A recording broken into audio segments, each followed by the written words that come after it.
Class 10th students, today I will teach you the remaining chapter of 13. In previous video, you all understand that the power of Lok Sabha, the power of Parliament. Most important power is the framing of law. Most important function of the Parliament is to frame law for the country. बस आज इसी का detail पढ़ेंगे कि कैसे framing होती है, law कैसे बनता है. The parliament has powers to frame law on subject content in central list, concurrent list and during emergency on subjects from the state list.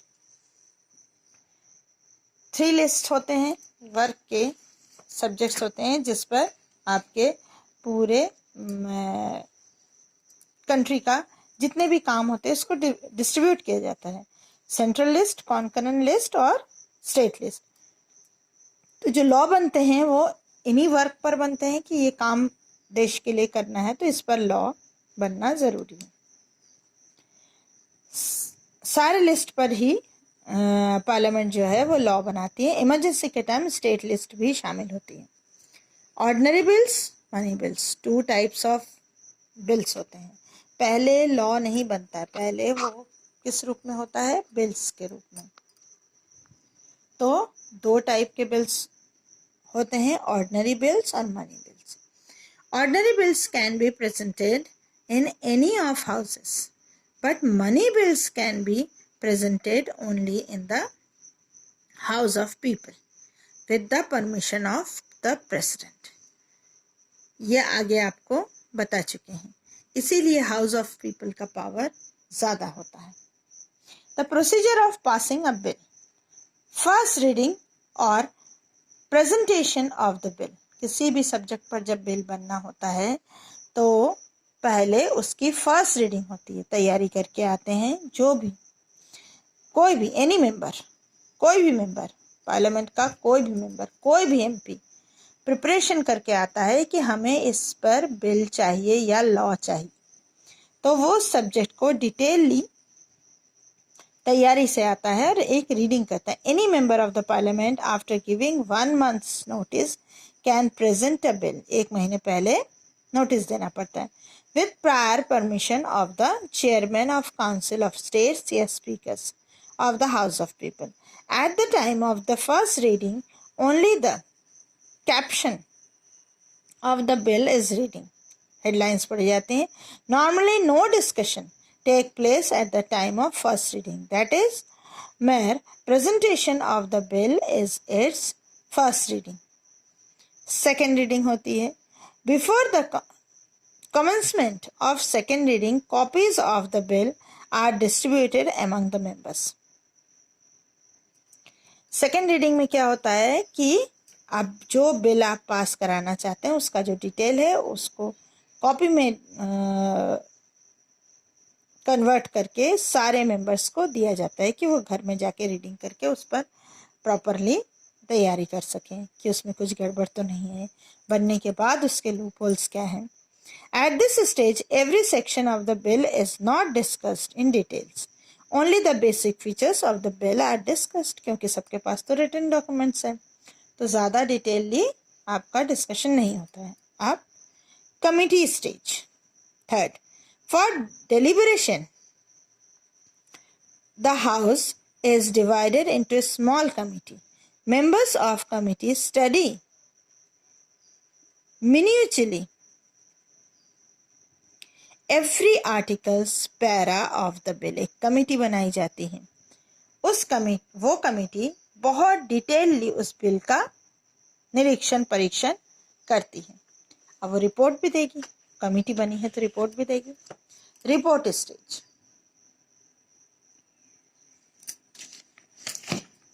Copies of the report of the committee along with the amendments suggested, हाँ जो भी सुधार है वो भी suggest करते हैं, are given to the members of the house.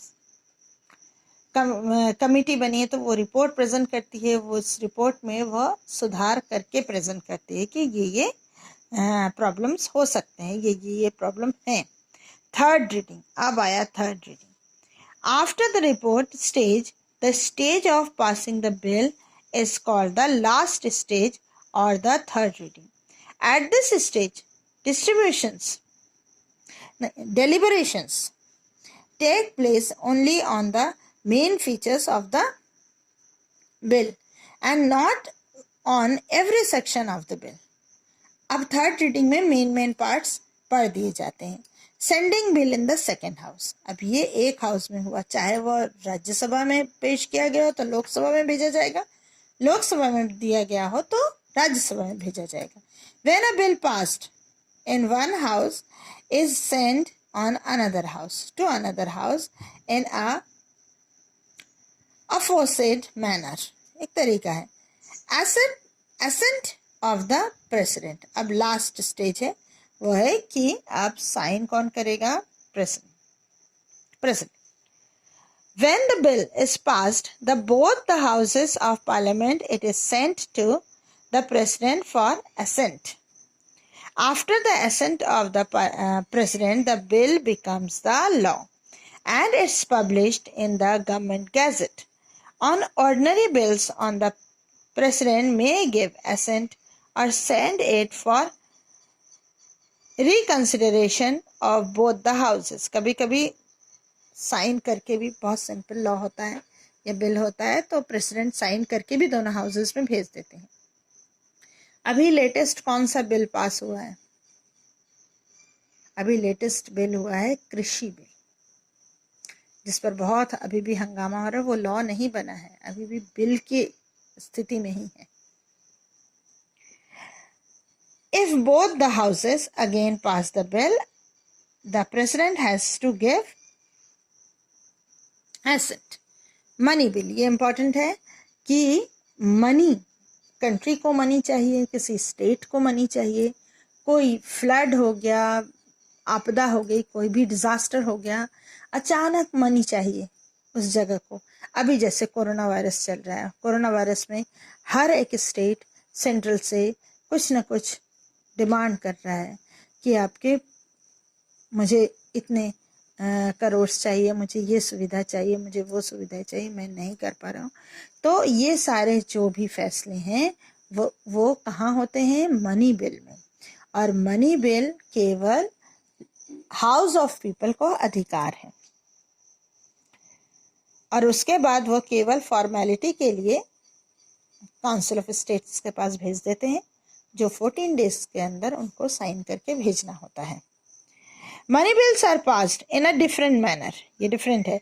Money bills are introduced only in the House of People. The House of People, after passing a money bill, send it to the Council of States for consideration. It has to pass it within 14 days, even if the Council of States suggests some amendments. The bill is deemed to have been passed in the same form in which it was passed by the House of People. In respect of financial matters, powers of the Council of States are negligible. Rajya Sabha का जो power है यहाँ financial matter में neglect किया जा सकता है। अब ये हो गया आपका लेजिस्लेचर वर्क। सेकेंड वर्क है executive. The executive is another important organ of the government for efficient functions of all the organs of the government. It is the executive which is responsible, जो पूरे देश में काम करते हैं, मतलब देश के लिए जो वर्क है वो एग्जीक्यूटिव से करते हैं। मंत्री, जितने भी कैबिनेट मिनिस्टर्स होते हैं, और इंक्लूडिंग प्राइम मिनिस्टर ऑल्सो, ये सारे एग्जीक्यूटिव्स कहलाते हैं। पहले जो हेड एग्जीक्यूटिव है वो कौन है? President. In our country we have federal system. Federal system word आते ही आपको क्लियर होता है या नहीं? फेडरल फॉर्म ऑफ गवर्नमेंट है कि स्टेट को भी अधिकार है कि वह अपने डिसीजंस खुद ले सके। स्टेट एक आज़ाद फॉर्म है। Therefore, the executive it is of two types: central executive for the central administration, state executive for the state administration. First president of India was Dr. Rajendra Prasad and the first prime minister was Pandit Jawaharlal Nehru. First जो executive है उनका post क्या है? The president. Okay, the head of the Indian Union is the president. The president is elected by the electoral college. ये electoral college कौन होते हैं? कोई कॉलेज है क्या? नहीं। इलेक्टोरल कॉलेज मीन्स सारे स्टेट के, सारे हमारे 28 स्टेट्स हैं, सारे एमएलएज, सेंट्रल के सारे एमपीज और राज्यसभा मेंबर्स, सब लोग वोटिंग करते हैं, ठीक है, प्रेसिडेंट के नेम पर। और उस पूरे उसको क्या कहा जाता है? Electoral college. It comprises member of both the houses and elected members of the state assemblies, state legislative assemblies. Qualification for the post of president. अब president का डिटेल पढ़ेंगे।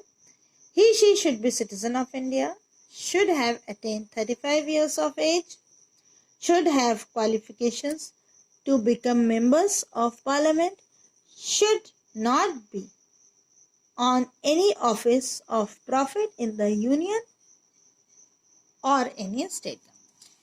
ठीक है, कि फर्स्ट है उनको सिटीजन होना चाहिए, जो कि आगे आप पढ़ चुके हैं, 35 इयर्स ऑफ एज होना चाहिए, और वो मेंबर ऑफ पार्लियामेंट भी होने चाहिए कभी न कभी, और लास्ट में है कि वो किसी गवर्नमेंट पोस्ट में नौकरी ना करते हों।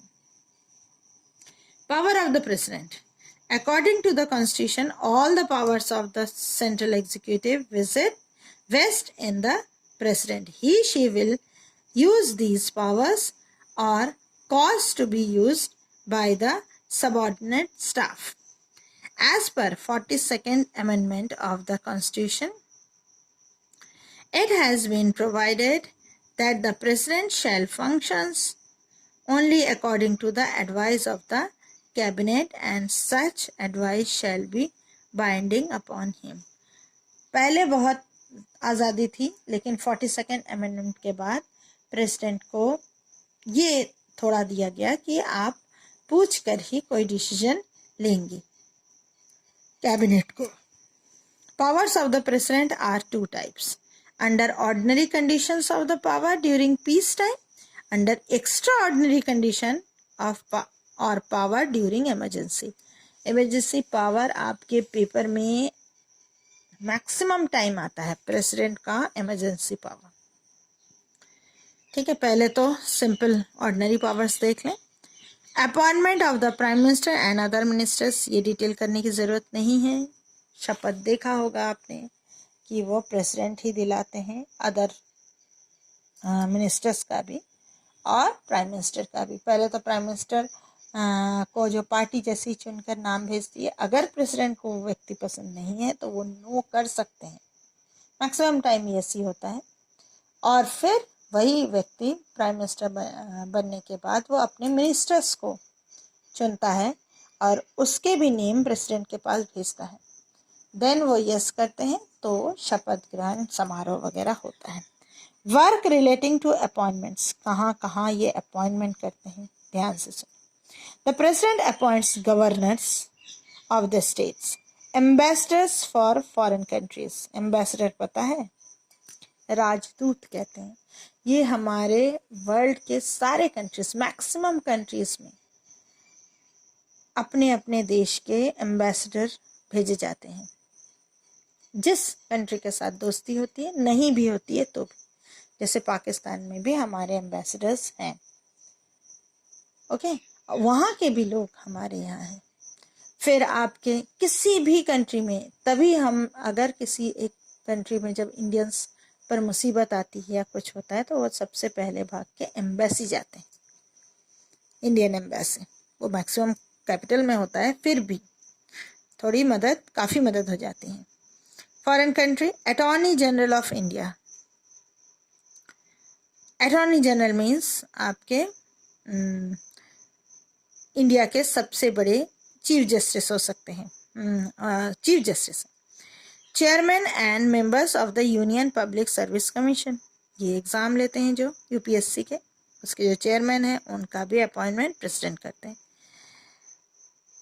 Controller and auditor of India, CAG बोलते हैं उनको, चीफ ऑडिटर ऑफ इंडिया, उनका भी अपॉइंटमेंट प्रेसिडेंट करते हैं। The officers of other important post, the president make appointments only on the advice of the prime minister and council of minister, हाँ advice लेके ज़रूर करते हैं।